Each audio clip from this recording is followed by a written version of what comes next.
So guys, option scalping के बारे में तो आपने ज़रूर सुना होगा, जिसमें हम फास्ट मूवमेंट के बेस पे मार्केट में प्रॉफिट कैप्चर करते हैं। लेकिन ये स्ट्रैटेजी तब तक काम नहीं आएगी जब तक आप छोटे चार्ट्स में, यानी कि 1 मिनट एंड 5 मिनट के चार्ट्स में कैसे प्राइस एक्शन बेस पे ट्रेड करना है ये नहीं सीखते। और आज हम इस चीज़ के बारे में ही जानेंगे। So hey guys, welcome to the Seekho official show futures and option trading. So guys, market में तो बहुत सारे लोग बहुत सारे तरीकों से ट्रेड करते हैं, जैसे इंट्राडे करते हैं, स्विंग ट्रेडिंग करते हैं। उसी तरीके से बहुत से लोग स्कैल्पिंग भी करते हैं। और स्कैल्पिंग करने का फायदा ये होता है कि आप कम पॉइंट्स में ज़्यादा प्रॉफिट कैप्चर कर सकते हो। और स्कैल्पिंग करने के लिए आपको छोटे टाइम फ्रेम वाले चार्ट्स के अंदर ट्रेड करना सीखना होता है। इसीलिए आज मैं 1 मिनट और 5 मिनट चार्ट्स के बेस पे आपको एक स्कैल्पिंग की ऐसी स्ट्रैटेजी बताऊंगा जो आपको बहुत ही ज़्यादा हेल्प करेगी प्रॉफिटेबल ट्रेडर बनने में। अब स्ट्रैटेजी जानने से पहले हम ये जानते हैं कि स्कैल्पिंग का मतलब क्या होता है। देखिए, जब आप 5 या फिर 10 पॉइंट में एंट्री या एग्जिट करते हैं, यानी कि फास्ट मूवमेंट में एंट्री एग्जिट करते हैं, तो उसको हम स्कैल्पिंग कहते हैं। सिंपल भाषा में बोलूं तो 5 मिनट्स या फिर 1 मिनट्स के अगर आप चार्ट यूज करते हो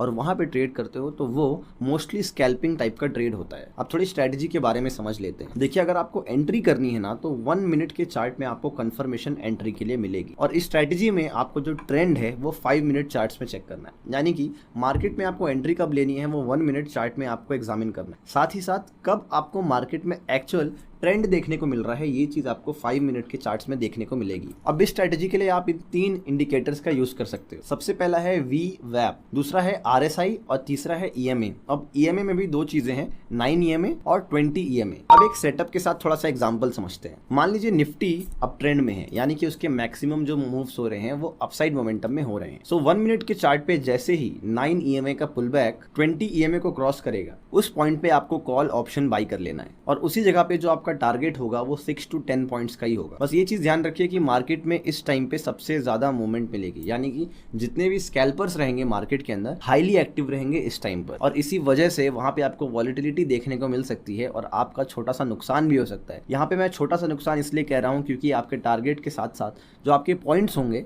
स्टॉप लॉसेस के लिए वो भी छोटे होंगे, तो आपका नुकसान छोटा हो सकता है। डिपेंड करता है कि आप कितनी ज्यादा क्वांटिटी यूज करते हो। अगर आप ज्यादा क्वांटिटी यूज करोगे, यानी कि हायर फंड्स में ट्रेड करोगे, तो नुकसान के चांसेस आपके बढ़ सकते हैं। लेकिन अगर आप कम फंड्स यूज करते हो तो इजीली आपका जो लॉस है वो छोटा ही रहेगा। अब इस स्ट्रेटजी के लिए जो स्टॉप लॉस है वो अराउंड 5 to 7 के आसपास मैंडेटरी है। मतलब आपको मिनिमम 5 या फिर 7 पॉइंट्स का स्टॉप लॉस लगाना ही है। देखिए, बिना स्टॉप लॉस के ट्रेड करने से कोई मतलब नहीं होगा, क्योंकि किसी भी स्ट्रेटजी में बिना स्टॉप लॉस के ट्रेड करना तो मौत को बुलावा देना है भाई। और उससे भी ज्यादा इंपॉर्टेंट पार्ट है कि आप अपने रिस्क को मैनेज करो। देखिए, स्कैल्पिंग में स्टॉप लॉसेस जल्दी हिट होते हैं, इसलिए आपको अपने रिस्क को मैनेज करके चलना है। वैसे मैंने रिस्क मैनेजमेंट के ऊपर एक अलग से वीडियो